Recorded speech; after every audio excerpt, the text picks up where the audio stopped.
Good morning dear friends. जैसा कि आप सबको पता है कि पिछले कल यानी कि 11 जुलाई 2021 को आर्ट्स टीजीटी टेट का एग्ज़ाम हुआ, जिसको हम आज सॉल्यूशन इसको क्वेश्चन बाय क्वेश्चन इसका सॉल्यूशन करने की कोशिश करेंगे। सो फ्रेंड्स, पहला जो क्वेश्चन रहेगा वो पूछा गया था आपसे कि भारत का वर्डमैन, आपको पता होना चाहिए कि भारत का वर्डमैन जो कहा जाता है, ये जाना जाता है आपके सलीम अली को। तो ऑप्शन बी इसमें राइट आंसर होगा। विश्व का सबसे बड़ा शीत मरुस्थल, विश्व का सबसे बड़ा शीत मरुस्थल की अगर बात की जाए तो ये आएगा आपका आटाकामा मरुस्थल। ठीक है फ्रेंड्स, आगे नेक्स्ट क्वेश्चन जो आपसे पूछा गया है वो पूछा गया है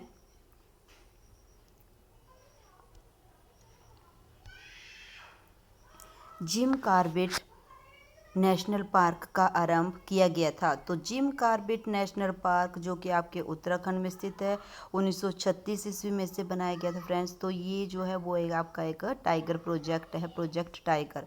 ठीक है, तो ऑप्शन ए इसमें राइट आंसर होगा।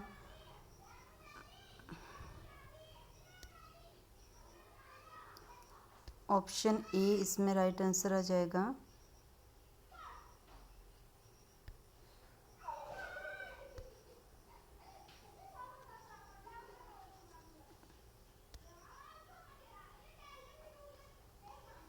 ठीक है, आपसे क्वेश्चन पूछा गया है झीलों का शहर। तो फ्रेंड्स, झीलों का शहर के नाम से जो जाना जाता है वो जाना जाता है आपके उदयपुर को। तो इसमें राइट आंसर जो आएगा वो आएगा आपका ऑप्शन नंबर बी। ठीक है, ऑप्शन नंबर बी इसमें राइट आंसर होगा। ठीक है, उदयपुर।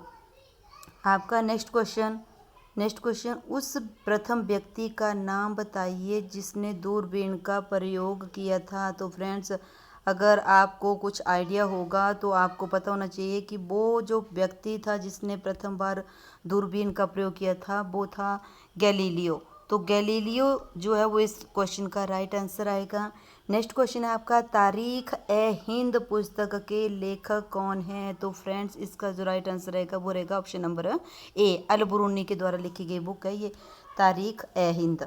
ठीक है, आप चलो नेक्स्ट क्वेश्चन की ओर। नेक्स्ट क्वेश्चन पूछा गया है आपसे कि कविता पृथ्वीराज रासो की अगर बात की जाए तो पृथ्वीराज रासो जो लिखी गई थी वो चंद्रबर दाई के द्वारा लिखी गई थी। तो ऑप्शन बी इसमें राइट आंसर होगा। सूरदास ने किस भाषा में कृष्ण की प्रशंसा में कविताएं लिखी थी। तो फ्रेंड्स, इसमें ऑप्शन नंबर ए इसका राइट आंसर होगा, क्योंकि सूरदास जो थे वो ब्रज भाषा में कविताओं की रचना किया करते थे। नेक्स्ट क्वेश्चन जो आपसे पूछा गया है वो है नर्मदा नदी का उद्गम स्थान। तो फ्रेंड्स, आपको पता होना चाहिए कि जो आपकी नर्मदा नदी है उसका जो उद्गम स्थान है वो है आपका अमरकंटक की पहाड़ियों से निकलती है आपकी नर्मदा नदी। तो आपका जो नेक्स्ट क्वेश्चन है वो पूछा गया है कि निम्न में से किस राज्य में सिमलीपाल अभयारण्य स्थित है। तो सिमलीपाल जो अभयारण्य आपका वो पड़ता है आपका उड़ीसा में। तो इस क्वेश्चन नंबर 70 का राइट आंसर जो रहेगा वो रहेगा option number C. Next question है भारत में मानसून की शुरुआत होती है मई के शुरू में, जून में, जुलाई के शुरू में या अगस्त में। तो फ्रेंड्स, इसका जो राइट आंसर रहेगा वो रहेगा ऑप्शन नंबर सी कि जो आपका मानसून है, मानसून की जो शुरुआत होती है वो जुलाई के शुरू में होती है। नेक्स्ट क्वेश्चन आपका आपसे पूछा जा सकता है कि निम्न में से कौन सा एक सिंथेटिक रेशा है। तो नायलॉन जो है वो आपका सिंथेटिक रेशा है, इसका option number C right answer है। Next question microwave. फ्रेंड्स, आपसे पूछा गया है माइक्रोवेव में प्रयोग होने वाले कंटेनर किस प्लास्टिक से बने होते हैं। तो याद रखना, ये जो माइक्रोवेव में प्रयोग होने वाले जो कंटेनर हैं, ये इसका जो राइट आंसर आएगा वो आएगा ऑप्शन नंबर बी, पीएस। ठीक है, नेक्स्ट क्वेश्चन है आपका कि बैरोमीटर द्वारा क्या मापा जाता है। तो आपको पता होना चाहिए कि जो आपका बैरोमीटर है, बैरोमीटर के द्वारा वायुमंडलीय दाब को मापा जाता है। तो ऑप्शन नंबर ए इसका राइट आंसर होगा क्वेश्चन नंबर 74 का। नेक्स्ट क्वेश्चन ध्वनि तरंगों का संचरण होता है किसमें होता है, ठोस में होता है, तरल, गैस या उपरोक्त सभी। तो फ्रेंड्स ये जो आएगा इसका राइट आंसर वो आएगा ठोस।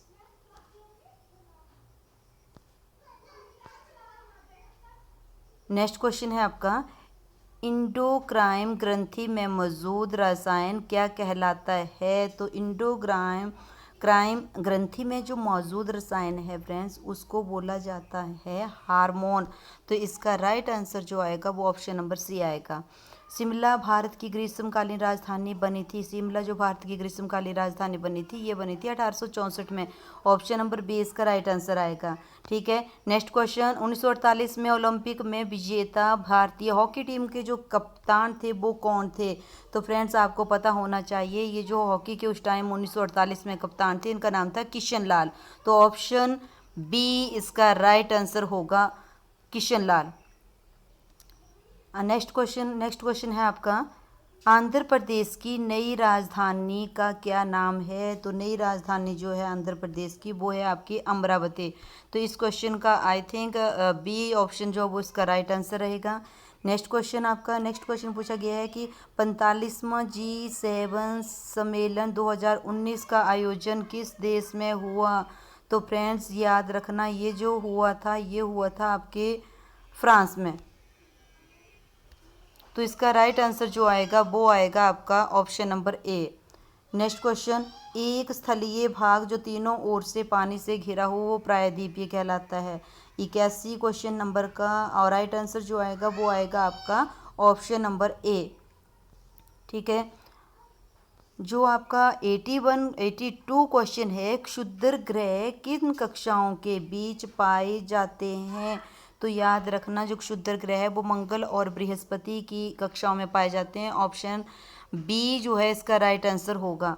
उत्तरी अमेरिका दक्षिणी अमेरिका से कैसे जुड़ा है। तो याद रखना जो आपकी पनामा नहर है वो जोड़ती है आपके उत्तरी अमेरिका को दक्षिणी अमेरिका से। तो इसका राइट आंसर जो आएगा वो ऑप्शन नंबर बी आएगा। नेक्स्ट क्वेश्चन, सह्याद्री को अन्य किस नाम से जाना जाता है। तो फ्रेंड्स याद रखना जो आपका सह्याद्री पर्वत है सह्याद्री जो के नाम से जाना जाता है आपके पश्चिमी घाट को। तो ऑप्शन नंबर बी इसका राइट आंसर होगा। नेक्स्ट क्वेश्चन, निम्न में से किस उद्योग में बॉक्साइट कच्चे माल के रूप में प्रयोग में होता है। तो याद रखना बॉक्साइट जो कच्चे माल के रूप में प्रयोग होता है ये होता है आपका एल्यूमिनियम के उद्योग में। तो ऑप्शन नंबर ए इसका राइट आंसर आएगा। ठीक है, नेक्स्ट क्वेश्चन है आपका, निम्न में से कौन सा राजा बीणा बजाता था। तो मैं कई बार क्लासेस में भी हम इस क्वेश्चन को डिस्कस कर चुके हैं कि समुद्रगुप्त जो था वो बीणा बजाने का बहुत ज़्यादा शौकीन था। नेक्स्ट क्वेश्चन है आपका, मसूलीपट्टनम का किला किसने बनवाया था। तो याद रखना ये जो मसूलीपट्टनम का जो किला था ये बनाया गया था डचों के द्वारा। तो इसका राइट आंसर जो आएगा ऑप्शन नंबर बी आएगा। ठीक है, आगे नेक्स्ट क्वेश्चन, किसने अटलांटिक पार कर पश्चिमी की तरफ भारत पहुंचने का रास्ता चुना था। तो ये बहुत ही इजी क्वेश्चन और कई बार हम क्लासेस के दौरान इसको डिस्कस कर चुके हैं। तो इसका जो राइट आंसर आएगा फ्रेंड्स वो आएगा आपका ऑप्शन नंबर बी यानी कि वास्को डी गामा इसका राइट आंसर आएगा। क्षेत्रफल के आधार पर भारत का विश्व में कौन सा स्थान है। तो आपको पता होना चाहिए क्षेत्रफल के आधार पर हमारा भारत जो है वो विश्व में 7वें स्थान पर है। नेक्स्ट क्वेश्चन की ओर चलिए, अस्पृश्यता इनमें से किसके अंतर्गत आपराधिक प्रथा है। तो याद रखना ये इसका जो ऑप्शन नंबर सी जो है इसका राइट आंसर आएगा यानी कि आर्टिकल 17। नेक्स्ट क्वेश्चन आपका, प्रथम लोकसभा के अध्यक्ष कौन थे। तो ये पता नहीं हमने अपनी ऑनलाइन क्लासेस में फ्रेंड्स कितनी बार हम इस क्वेश्चन को कर चुके हैं। तो इसका जो राइट आंसर आएगा ऑप्शन नंबर बी आएगा और जी.बी. मावलंकर। नेक्स्ट क्वेश्चन है आपका, संवैधानिक उपचार का अधिकार किसके अंतर्गत आता है। तो ये आपका फंडामेंटल राइट्स के अंतर्गत आता है। संवैधानिक उपचारों का जो अधिकार है वो आपका एक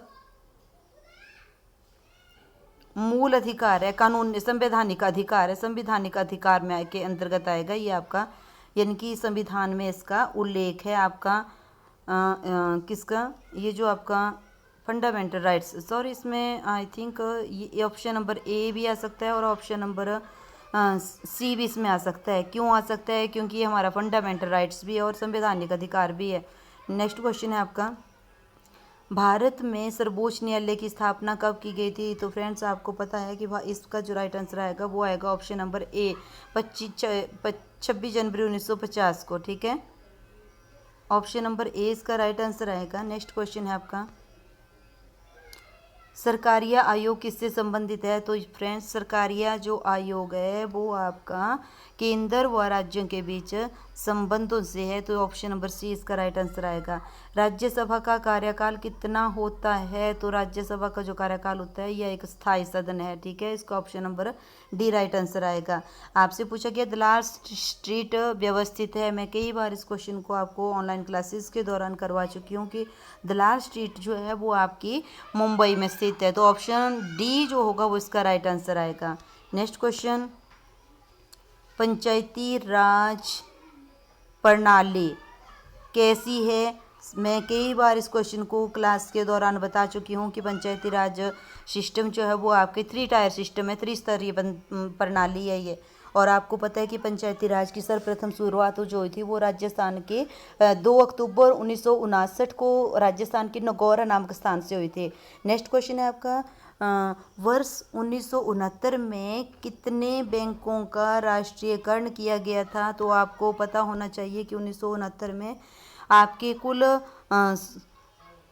कितने बैंकों का, तो 14 बड़े राष्ट्रीय बैंक थे, उनका नेशनलाइजेशन किया गया था। मैंने कई बार आपको ये क्वेश्चन करवाया है, तो इसका राइट आंसर आएगा option number C.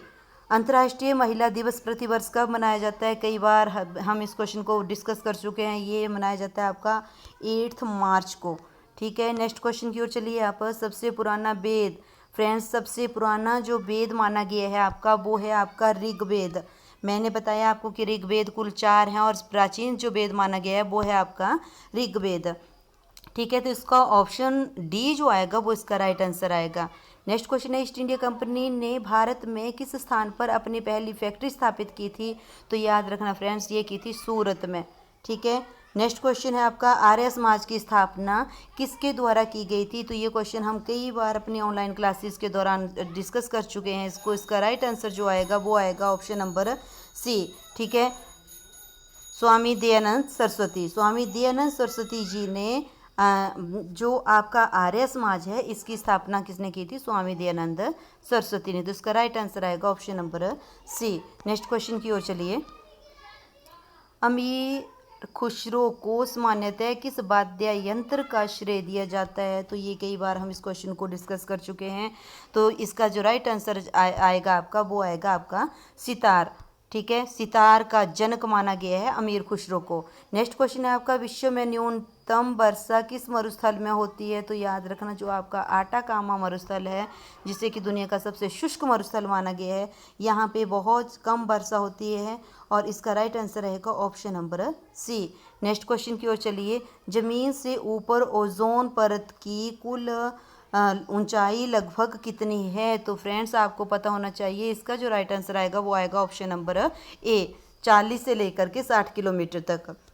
Next question की ओर चलिए आप, मेरिनो क्या है? तो मेरिनो प्रजाति जो है फ्रेंड्स आपको पता होना चाहिए कि मेरिनो जो है वो एक मेरिनो जो है वो एक भेड़ की प्रजाति है, तो इसका ऑप्शन नंबर सी जो आएगा, सॉरी ऑप्शन नंबर डी जो आएगा वो इसका राइट आंसर आएगा। ठीक है, ऑप्शन नंबर डी, मेरिनो जो है वो भेड़ है, भेड़। नेक्स्ट क्वेश्चन, देशांतर रेखाओं की कुल संख्या, ये भी कई बार हम ऑनलाइन क्लासेस में इस क्वेश्चन को भी डिस्कस कर चुके हैं, तो कि आपके जो देशांतर रेखाओं की कुल संख्या जो आएगी वो आएगी आपकी 360। तो इसका राइट आंसर जो आएगा वो आएगा option number C. Next question की ओर, सलाल परियोजना किस नदी पर बनाई गई है? तो मैंने कई बार इस क्वेश्चन को बता चुकी हूँ आपको कि जितनी भी परियोजनाएं थी हमने ऑनलाइन क्लासेस के दौरान बिल्कुल डीपली एक एक परियोजना के बारे में मैंने बताया था कि सलाल जल विद्युत परियोजना जो वो आपके जिला आपके सॉरी अगर यूटी की बात की जाए, पहले तो ये स्टेट था, अब यूटी बन गया है, तो ये जो आपके JNK में है जो कि चिनाब नदी के ऊपर स्थित है। नेक्स्ट क्वेश्चन की ओर चलिए, नेक्स्ट क्वेश्चन है आपका, निम्न में से कौन सा खरीफ की फसल नहीं है? तो आपको पता होना चाहिए कि जो इनमें खरीफ की फसलें, ये मैं डिटेल में आपको ऑनलाइन क्लासेस के दौरान बता चुकी हूँ कि हमारी गेहूं जो है वो एक हमारी रबी की फसल है। नेक्स्ट क्वेश्चन, गंगा नदी से होकर कौन सी रेखा गंगा नदी खालिस्तान से होकर नहीं गुजरती है, कि गंगा नदी जो है वो किस स्थान से होकर नहीं गुजरती है? उत्तर प्रदेश, बिहार, हरियाणा और वेस्ट बंगाल। तो इसका राइट आंसर जो आएगा फ्रेंड्स वो आएगा आपका ऑप्शन नंबर सी, यानी कि हरियाणा से होकर आपकी गंगा नदी नहीं गुजरती है। भाभा एटॉमिक रिसर्च सेंटर कहाँ पे है? तो आपको पता होना चाहिए कि जो आपका भाभा एटॉमिक रिसर्च सेंटर है वो आपका मुंबई में स्थित है। तो इसका राइट आंसर आएगा option number C. Next question है आपका, संविधान के अनुसार भारत क्या है? तो कई बार इसको हम क्वेश्चन को डिस्कस कर चुके हैं ऑनलाइन क्लासेस के दौरान, कि संविधान के अनुसार जो भारत है वो एक राज्यों का संघ है। तो ऑप्शन नंबर बी इसका राइट आंसर आएगा। संविधान में संशोधन का प्रावधान मिलता है, तो ये क्वेश्चन भी 1000 बार हम कंप्लीट कर चुके होंगे। तो ये इसका जो राइट आंसर आएगा ये आएगा आपका ऑप्शन नंबर ए, यानी कि अनुच्छेद 368। ठीक है। नेक्स्ट क्वेश्चन, वेदों की ओर लौटो का आह्वान किया था, किसके द्वारा किया गया था? तो ये किया गया था स्वामी दयानंद सरस्वती के द्वारा। तो इसका राइट आंसर आएगा आपका option number C. Next question की ओर चलिए अब, साम्राज्यवाद का क्या अर्थ है? तो फ्रेंड्स जहाँ तक मेरी अपनी नॉलेज है, साम्राज्यवाद का जो अर्थ आएगा वो आएगा उपनिवेशवाद। तो इसका राइट आंसर जो आएगा ये आएगा option number C. Next question, Bharat में नागरिकता का अंत किया जा सकता है? भारत में नागरिकता का अंत तब किया जा सकता है जब देश के विरुद्ध कोई आक्रमण करे, यानी कि देश के खिलाफ अगर कोई षड्यंत्र रचे। तो आई थिंक मैं इस क्वेश्चन में श्योर नहीं हूँ, बट मेरा जो तजुर्बा है, जो मेरा एक्सपीरियंस है वो ये बोलता है कि इसमें ऑप्शन नंबर सी जो है वो राइट आंसर होना चाहिए। आपसे पूछा गया है नेक्स्ट क्वेश्चन, जीडीपी में पी का क्या अर्थ है? तो जीडीपी में पी का अर्थ जो होता है, जीडीपी की फुल फॉर्म आती है आपकी ग्रॉस डेवलपमेंट प्रोडक्ट। ठीक है। तो ऑप्शन नंबर ए जो आएगा इसका वो आएगा आपका राइट आंसर ए। ठीक है। तो आपको लग गया होगा पता कि जो आपका क्वेश्चन नंबर 117 है इसका जो राइट आंसर आएगा वो आएगा option number A. Next question की ओर चलिए, ब्लैक पैगोडा स्थित है। तो ब्लैक पैगोडा जो है फ्रेंड्स आपको पता होना चाहिए कि जो ब्लैक पैगोडा है ये स्थित है आपका कोणार्क में। ठीक है। ऑप्शन नंबर बी इसका राइट आंसर आएगा। आप किसी ने क्वेश्चन पूछा गया है भगवान बुद्ध की मृत्यु कहाँ पे हुई थी? तो ये क्वेश्चन मैंने आपको डीपली ऑनलाइन क्लासेस के दौरान बताया है कि भगवान बुद्ध की जो मृत्यु हुई थी ये हुई थी आपकी कुशीनगर में। ठीक है। इसका राइट आंसर जो आएगा वो आएगा option number B. Next question है, भारत में स्वर्णिम सिक्के जारी करने वाला प्रथम राजा को जो था वो कौन था? तो इसका राइट आंसर आएगा इंडो ग्रीक। इंडो ग्रीक ने एक्चुअल में भारत में सबसे पहले आपके सोने के सिक्के जो थे वो जारी किए थे। ठीक है। इसका नेक्स्ट पार्ट फ्रेंड्स हम नेक्स्ट टाइम करेंगे, थोड़ी देर बाद करेंगे। लेकिन ये जो था ये मैंने आपको एसएसटी जो कि आपका सामाजिक अध्ययन से पूछे गए क्वेश्चन थे, इन क्वेश्चंस को डिस्कस किया। इसके बाद बाकी दूसरा जो इसका पार्ट है वो हम थोड़ी देर बाद करेंगे। ठीक है। That's all for today.